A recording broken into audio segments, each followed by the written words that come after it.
I, 26F, find myself in a situation that's slowly eroding my marriage and my sanity. It involves my husband Bruce, 28M, and his best friend Alex, 30M. I've been with Bruce for 6 years, married for 3, and I thought I knew what I was getting into when I said I do. But now I'm not so sure. Bruce and Alex have been inseparable since they were kids. They grew up on the same street in a small town in Oregon, where everyone knew everyone else's business. Bruce was the shy, bookish type, always with his nose in a comic book or playing video games. Alex was the golden boy, charismatic, athletic, and popular. By all accounts, they shouldn't have been friends, but they clicked from day one. I met Bruce in college. We were both English majors, bonding over our shared love of obscure poetry and indie films. He was different from the guys I'd dated before. Thoughtful, kind, and genuinely interested in what I had to say. Our relationship progressed quickly, and before I knew it, I was head over heels. And then Alex entered.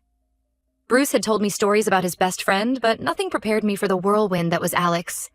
He breezed into our lives during spring break of our junior year, all charm and easy smiles.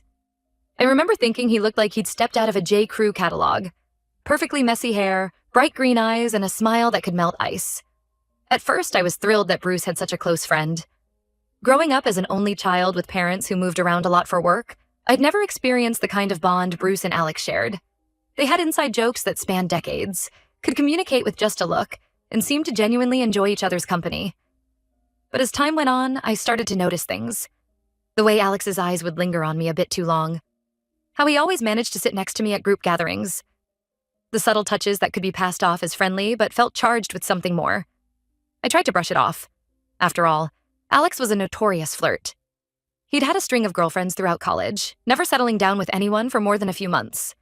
I figured it was just his nature, and as long as I maintained clear boundaries, everything would be fine. Bruce and I got married right after graduation. It was a small ceremony in Bruce's hometown, with Alex as the best man. I still remember his toast. He talked about how Bruce had always been there for him, through thick and thin, and how he knew I would make Bruce happy because I was basically the female version of him. At the time, I thought it was sweet. Now, those words haunt me. After the wedding, Bruce and I moved to Seattle for his job at a tech startup. I found work as a copywriter for a local advertising agency. Life was good. We were young, in love, and building our future together. Alex moved to Seattle 6 months later. He claimed it was for a job opportunity, but I couldn't help wondering if there was more to it. He quickly became a fixture in our lives, always dropping by unannounced, joining us for dinner, tagging along on weekend trips. Things started to change about a year ago. Alex began dating Sierra, a pediatric nurse he met at a charity event. She was sweet and down to earth, and for a while I thought Alex had finally found someone who could keep him grounded. But 3 months ago, they broke up. Alex was devastated. Apparently Sierra wanted to have children, but Alex had gotten a vasectomy years ago, adamant that he didn't want kids. The breakup was messy, with Alex accusing Sierra of trying to change him. Since then, Alex has been leaning on us, particularly me, for emotional support. He'll call or text at odd hours, wanting to talk about his feelings or seeking advice. I've noticed he rarely reaches out to Bruce for these heart-to-hearts, preferring to confide in me instead. Last weekend, things came to a head. We were at a mutual friend's birthday party, and Alex had clearly had too much to drink.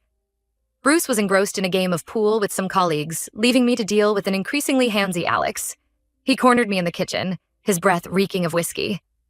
"You know," he slurred, leaning in close, "Bruce is a lucky guy. If I'd met you first." He trailed off, his hand coming to rest on my waist. I froze, unsure of how to react without causing a scene. Thankfully, another friend walked in at that moment, breaking the tension. Alex stumbled away, leaving me shaken and confused. Now, I'm at a loss. Do I tell Bruce about Alex's behavior? I'm worried it could destroy their friendship, and I don't want to be the cause of that. But I also can't continue like this, constantly on edge around someone who's supposed to be a close friend. To make matters worse, we have a camping trip planned next month, just the 3 of us. It's an annual tradition that started back in college, but the thought of being isolated in the woods with Bruce and Alex for a whole weekend fills me with dread. I love Bruce with all my heart, and I value the friendship we've built with Alex over the years, but I'm starting to feel like I'm caught in the middle of something I never asked for. There's a part of me that wonders if I'm overreacting. Maybe Alex is just going through a rough patch and needs support. Maybe I'm reading too much into innocent gestures. But then I remember the look in his eyes at the party, the weight of his hand on my waist, and I know in my gut that something isn't right. I've thought about talking to Sierra, Alex's ex, to get her perspective, but I'm worried that might be crossing a line. Plus, I don't want to drag her into this mess if I'm just imagining things. Bruce has always been somewhat oblivious to social cues. It's one of the things I love about him, his innocent, trusting nature. But now I find myself wishing he were more perceptive. Maybe if he noticed Alex's behavior, I wouldn't have to be the one to bring it up. I'm lost and could really use some advice. How do I navigate this minefield without blowing up my marriage or my husband's most important friendship? Should I confront Alex about his behavior? Or do I need to have a serious conversation with Bruce about setting some boundaries with his best friend? I feel like I'm walking a tightrope, and one wrong move could send everything crashing down. Any insights or experiences would be greatly appreciated. Update 1. It's been a month since my original post, and I wish I could say things have improved. Unfortunately, the situation has only become more complicated and distressing. First, I want to thank everyone who responded to my original post. Your advice and support gave me the courage to have a conversation with Bruce about Alex's behavior. It didn't go as well as I'd hoped. When I brought up my concerns, Bruce was initially dismissive. He laughed it off, saying, "That's just how Alex is. He's a friendly guy." When I pressed the issue, describing some of Alex's more inappropriate actions, Bruce's demeanor changed. He became defensive, accusing me of misinterpreting things, or worse, encouraging Alex's attention. "Maybe you're the one who's developing feelings for him," Bruce snapped. "Is that why you're suddenly so obsessed with his behavior?" I was stunned. I've never given Bruce any reason to doubt my loyalty, and his accusation hurt deeply. We argued for hours, with Bruce vacillating between dismissing my concerns and accusing me of impropriety. By the end of the night, we were sleeping in separate rooms, and the tension in our house was palpable. The next day, Bruce apologized for his outburst, but I could tell he still didn't fully believe me. He suggested that maybe I was just feeling insecure because of how close he and Alex are. It felt like he was gaslighting me, making me question my own perceptions. Despite my misgivings, we went ahead with the camping trip as planned. I hoped that being in a neutral environment might help clear the air. I couldn't have been more wrong. The first night around the campfire started pleasantly enough. We roasted marshmallows, shared stories, and for a while it felt like old times. But as the night wore on and the beer flowed freely, things took a turn. Alex, emboldened by alcohol, became increasingly flirtatious. He kept finding excuses to sit next to me, his thigh pressing against mine. At one point, while Bruce was fetching more firewood, Alex leaned in close and whispered, "You know, I've always wondered what it would be like if we'd met first, before Bruce." I recoiled, making it clear his advances were unwelcome, but the damage was done. Bruce returned just in time to see me pushing Alex away, and his face darkened with anger and hurt. The rest of the trip was a disaster. Bruce alternated between giving me the cold shoulder and picking fights over trivial things. Alex, seemingly oblivious to the tension he'd caused, continued to try and engage me in private conversations. By the time we returned home, I felt like I was walking on eggshells in my own marriage. Bruce's trust in me seemed shattered, and he began checking my phone when he thought I wasn't looking. He started making snide comments about my relationship with Alex, implying that I was the one pursuing his best friend. Things came to a head last week when Bruce announced that Alex would be staying with us for a while.